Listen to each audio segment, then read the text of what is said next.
บซัวปูแม่บอลตั้งเอาเนี่ยคือทางกันไหนคือปอนสเตียวบาบานตัวยกไอวันเนอร์สไวปูแม่บอลแต่ซาไอวันแต่บานกระมองนั่นคือกระมองโมบิจันยังไงปูแม่บอลให้สำหรับปูแม่บอลแต่จังดังจังเจฟีระเบียบกระมองไอวันปิจันคืออาจเมื่อตาม YouTube บ้านยังไงปูแม่บอลคือทางบอลบ้านเรียนเตให้มันบ้านจะทอดจ้าได้เต้ปูแม่บอลแล้วคือมาดอสไวไอ้ก็ไอวันก็ยังบ้านยกได้ให้จังเตอเราติงไอ้ยำไตก่อจีกัดระวงมูลใส่กรบเลี้ยนั่งไงผมไม่บอลเนี่ยเนอสวายก็สกอร์บ้านนะนั่งกลายใส่กรบเลี้ยนั่นคือนาเกก็สกอร์ได้ในประเทศเมียนใจนั่งไงผมไม่บอลให้ประตูไปยืนจีชวายกลายใส่กรบเลี้ยหายก็เฉลี่ยโจมอกาเฟมเพลทเดซ่าแต่ยังมอก็อดบันยำไอ้ตามเพลย์พ้องก็โจกลายใจลินตินสาขาสวายเยอะนะผมไม่บอลให้ยำกาแฟยำไอ้หายก็ยังหมอกโดเปรงมาเส้นมาโต้เดือดซามาโต้ยังโจลังตัวเวชง่ายได้ให้อดบันโดพังแล้วก็โดหายก็เรียบจำใจตัววิ่งยังไงประมาณแบบนั้นโดเปรงมาเส้นโดหายยังตัววิ่งก็เฉลี่ยมาโจยำไอหนึ่งวัดเตรียยังไงประมาณแบบนั้นเนี่ยเตรียก็จังยี่ทันเนี่ยเตรียก็สกอร์เตรียยังไงยำไอหนึ่งวัดเตรียติดมาแบบนั้นให้โอนตะดะจันไดออยสัจแกคเนีย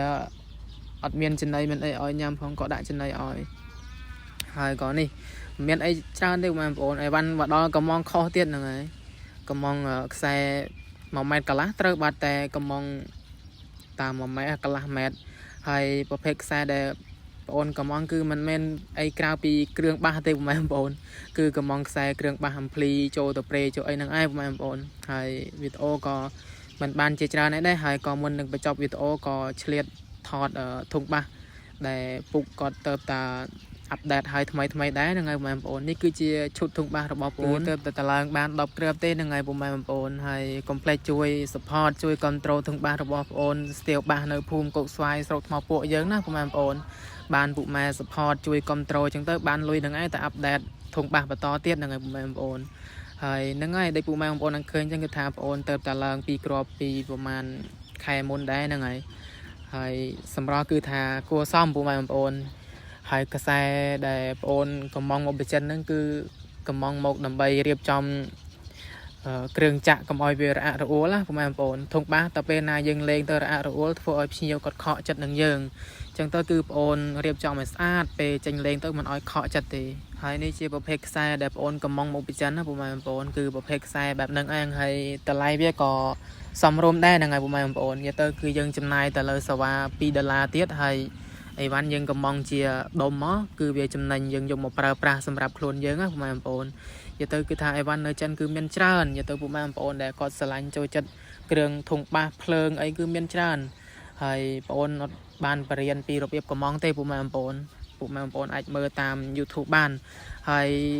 នេះគឺខ្សែតចូលទៅគ្រឿងចាក់របស់បងប្អូនគឺនិយាយទៅគឺបច្ចេកទេសការតខ្សែបាសតាមគ្រឿងចាក់គឺបទពិសោធន៍ជាក់ស្ដែងគឺបច្ចេកទេសរៀងខ្លួនហ្នឹងហើយបងប្អូនហើយរបៀបបងប្អូនប្រើរបៀបបងប្អូនតគឺបែបហ្នឹងហើយបងប្អូនហើយនិយាយទៅគឺការតនេះគឺវាអាចនិយាយថាពិបាកក៏បានថាស្រួលក៏បានសម្រាប់អ្នកដែលគាត់អត់ចេះគឺថាពិបាកហ្នឹងហើយបងប្អូនហ្នឹងហើយគឺថាប្រភេទបាសអញ្ចឹងឯងទៅយើងស្គាល់ឲ្យបានច្បាស់លាស់បានយើងតទៅវាមិនរអាក់រអួលវាមាន input មាន output ចេញចូលអញ្ចឹងទៅយើងចំណាំយើងសារ៉េវាមានអក្សរនៅលើហ្នឹងណាបងប្អូនសម្រាប់បងប្អូនដែលគាត់ចេះអក្សរអង់គ្លេសតិចតួចគឺថាមិនពិបាកក្នុងការប្រើប្រាស់ទេសម្រាប់គ្រឿងចាក់និយាយទៅឲ្យតែមានខ្សែអូយ៉ូគេហៅខ្សែគ្រឿងចាក់គឺថាយើងតទៅគឺមិនរអាក់រអួលទេហើយវីដេអូរបស់បងប្អូនក៏មានតែប៉ុណ្្នឹងដែរបងប្អូនមិនមានអីវែងឆ្ងាយទេហើយបើសិនជាសង្គ្រាមស្ងាត់ពេលណាគឺបងប្អូននឹងសាកសម្លេងในការដើរខ្សែគ្រឿងចាក់របស់ធុងបាសរបស់បងប្អូនថ្មីហ្នឹងណាបងប្អូនហើយវីដេអូក៏សុំតែបញ្ចប់ប៉ុណ្្នឹងចាស់ជួបគ្នានៅវីដេអូក្រោយទៀតហ្នឹងហើយបងប្អូនចាំសាកសម្លេងចំពេលសង្គ្រាមបញ្ចប់មែនទែនគឺដឹងតែសាកឲ្យពុកម៉ែបងប្អូនបានស្ដាប់ហើយហ្នឹងហើយបងប្អូនដោយសារយើងខានស្ដាប់សម្លេងមិនអត់ខានទេអត់ដែលបានស្ដាប់ចេញខាងក្រៅ10គ្រាប់ដោយសារស្ដាប់តែ8គ្រាប់ហ្នឹងហើយអញ្ចឹងឡើង2គ្រាប់ទៀតវារសជាតិបែបម៉េចហ្នឹងហើយយើងដាក់បញ្ចូលអញ្ចឹងផងគឺសលេងវាកាន់តែជាតិហ្នឹងហើយវីដេអូរបស់បងប្អូនក៏មានតែប៉ុណ្្នឹងដែរបងប្អូនជួបគ្នានៅវីដេអូក្រោយទៀតហ្នឹងហើយ